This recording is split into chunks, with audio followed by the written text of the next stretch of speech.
Aujourd'hui, le truc s'intéresse à un outil terriblement électronique, la caméra vidéo. Il en existe pour tous les goûts et toutes les bourses. Des grises, des noires, des argentées. Et nous allons donc en démonter une pour vous en expliquer les principes fondamentaux. Premier élément essentiel, le capteur. Placé derrière l'objectif de la caméra, il s'agit d'un composant électronique qui permet de transformer un rayonnement lumineux en signal électrique analogique. Ce signal est ensuite converti en signal numérique. En théorie, le capteur d'une caméra vidéo est 10 fois plus sensible que la pellicule d'une caméra film. Mais il y a capteur et capteur.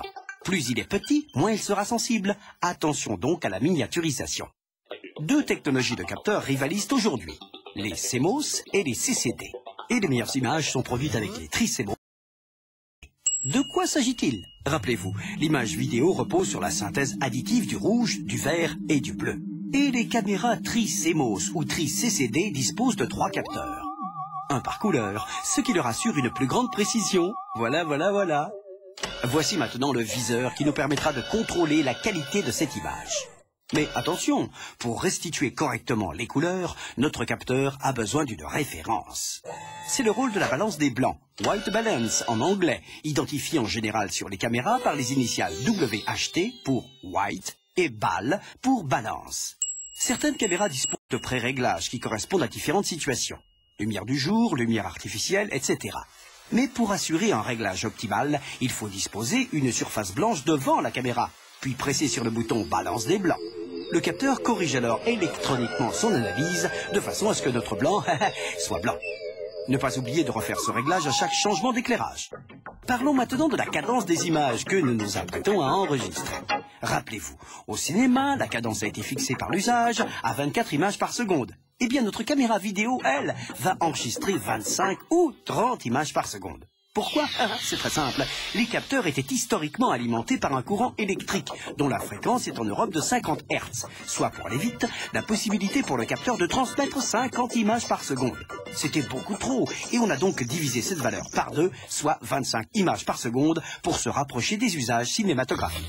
Dans d'autres régions, la fréquence du courant est de 60 Hz, et les caméras enregistrent alors 30 images par seconde.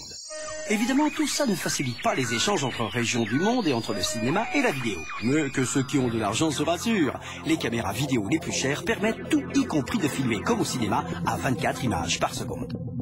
Les couleurs sont bonnes, l'image est nette. Parlons maintenant du shutter. Pour ceux qui ont suivi notre exposé sur la caméra film, il s'agit en fait de l'émulation électronique de l'obturateur.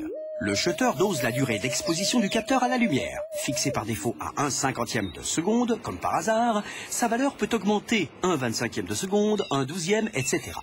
On observe alors une rémanence de tout ce qui est en déplacement et l'image gagne en luminosité.